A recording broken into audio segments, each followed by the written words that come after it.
everyone, Shawn Clement here, Wisdom in Golf at our indoor location at the Richmond Hill Golf Club. Welcome again for a weekly episode. I got a fantastic deal for you today, something that we did a little 10-minute warm-up before, but that was mostly on the body. Now you can go out on YouTube right now and find a fantastic stretching or warm-up routine for your body before you go to the golf course. But when you get to the golf course, I'm going to show you a warm-up routine now that's going to put your arm swing and your body turn in beautiful harmony, get that rhythm nicely set up so that you go out and play. So the first thing we're going to do before we start with a chip shot is, if you remember the battering ram. If not, go to Battering Ram Shawn Clement, check that out. We're going to use the golf club as a battering ram, brace a little more weight on that left side. And as I swing, now notice how my arms, club, and shoulders are like a rectangle. As I go back, I want to maintain the shape of that rectangle. So notice how my arms and club and chest are still like a rectangle. If I don't move the body, well, you can see now that my left arm can't go anywhere and my right arm is forced to break down. If I remove the body out of the way, well, look at that. Everything is going to stay intact. Now I allow that battering ram to continue through. Notice the right arm has access to the target and the rectangle stays intact. Intact, intact, intact, intact. And you're really going to feel how the body needs to open up. So notice as I'm moving towards you, my chest is facing you. My chest is facing away from you. Now you have my back. So everything's out in front of me. So if I'm busting through a door frame, I wouldn't do it like this. I'd be just scratching the surface of that door. Now I'm in a great position. So if we go to our lowercase y in the chip, ball back, hands forward, they're naturally hanging forward. Notice how my lowercase y doesn't change. I'm not folding and collapsing in either direction. And I'm allowing my lowercase y to hold its shape, and I'm going to start with some nice chip shots. So, look at that. Still and maintain my shape here. My body's facing the target, just gliding out of the way. So I'm feeling when I'm getting set up, notice if I allow that to happen in each direction, I've got this beautiful elongated arc. So if I wanted to go to the left side of Scully area here, that's not going left. That's going too far left. That's left side of Scully. So if you have an intermediate point in front of the ball, which is very important, so you pick a spot no more than 2 feet in front of the ball. Let me put one down right here. And I feel like, yes, that's going that way. Way too inside, way too outside. Yes, I'm moving in that direction. So now you have a direction to put the momentum. And when you're chipping, basically you're always chipping to a landing spot. So I have a very specific landing spot. I have this that's going to lead me to the landing spot, and I'm going, okay, how much momentum do I need to land it there? About that much. So notice now I'm warming up my brain as well as my body. I have a spot that I'm going over. I have a spot to land the ball. There it is. So if you're unsure about how much momentum to use, that's simple. Get Goldilocks out. That's too soft to land there. That's momentum. That's too hard to land there. And that's just right to land there. Yes, if I cut grass, so I'm feeling the sole of the club, cutting grass over that intermediate point, land it right there, now I'm familiarizing myself with contact to turf. I feel the sole of the club shaving grass at ground level. I hear that little thump, and I feel that nice compression with the ball and the club face. I have a direction for it. I have a nice direction for that cut, and I have a destination to put the ball. So if I want to go a little farther, you'll notice now, let's say if I go 50 yards out, there's the beginning of my backswing, which was my chip. I continue. Now my right arm has to fold, my wrist need to set.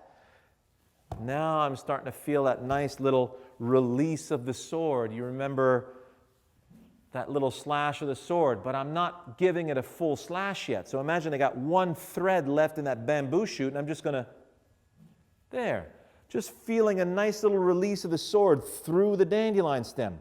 Now that I'm getting a little bit longer in the swing and I'm letting my wrist set, I'm going to play the ball a little less back in my stance, just a hair back of center.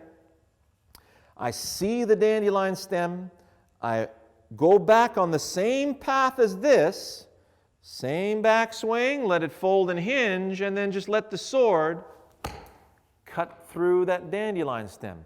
So my release of energy is through the cut and out here, but it's soft. I'm still warming up. So my brain says, no, it wasn't down here.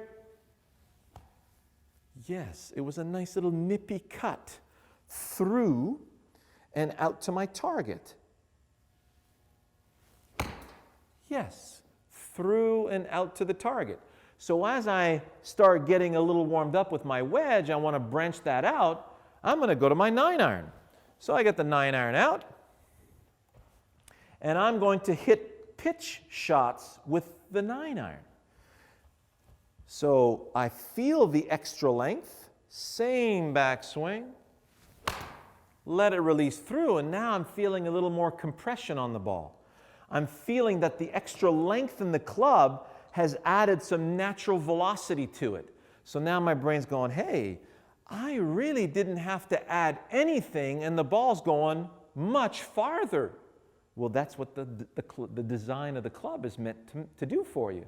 So it's not because the club is longer that you have to start wailing at it to benefit from it. And then so you go up from the 9-iron to your 7-iron, and you do the same thing. So we start maybe a little wider in the stance, wide takeaway, fold hinge, let it fall into a nice little whip of the sword.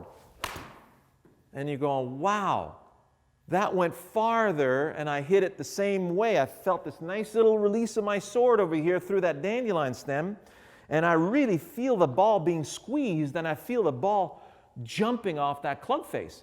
Boy, that went a lot farther. So I take a longer club.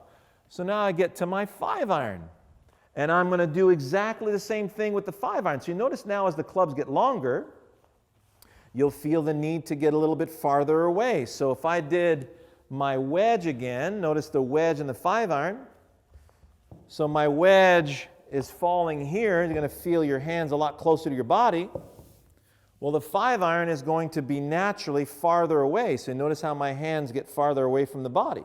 So I need to predict how gravity is going to do that for me. And I'm going to do the same thing. I can just play the ball center is fine. Wide over the intermediate point. Boy, did you hear that? That felt like I just let it fall into a nice release there. I didn't do anything, and I'm telling you, you'll see the ball go farther without even trying. So we bring that up, and now you've got a nice surge of confidence. You feel how you're allowing the club to release you. You have your wherewithal with contact. You have your wherewithal with your direction and your focus, and then you can take it up to the woods. So now as you get to the longer clubs, you just have a wider blade, but you're keeping that same direction. You got your intermediate point here. You have a target that's a little farther out. You play that ball a little more forward in your stance now because this club is occupying a lot more space in the stance. So the center of the club and the center of the feet and the ball forward of that. And then we're going to hit a few forwards out there. And boy, look at that. Just as I'm warming up with you guys now, I feel like I'm graduating to each length beautifully. And then when you get to the driver, well, that's the longest club in the bag. You need to feel the widest arc in your swing. So now it's on the tee. If you want to get some information on the driver, go to my video entitled High Draw Driver Shawn Clement, and you have the whole spiel on the driver. But I've got my longer length, and I'm going to do the same thing. So wide, let it fall into a nice release, And you'll notice now that your assertiveness is naturally picking up as the clubs get longer. You'll feel way more velocity in there because it's such a longer, wider arc. And let that fall into place. So all this is taking you less than 30 golf balls. Did you know that the front 9, a whole round of golf, by the way, is only 36 full swings? So on the front 9, you got 18 full swings. I took less than that, and I am now mentally and physically ready to go and enjoy a game of golf. But if you go from the car straight to the golf cart onto the first tee, you don't know who you brung to the dance yet. So it's going to be very hard for you to get going. It feels like I've never heard this song before. Boy, that's a really weird rhythm. How do I adjust to that? It's going to take you a while. It'll probably take you the full front 9 just to get warmed up. So please get to the golf course an hour in advance, right? 45 minutes at least. Spend 20 minutes on the range before going. Use this particular warm-up routine, and you'll see that your next golf game is going to shine.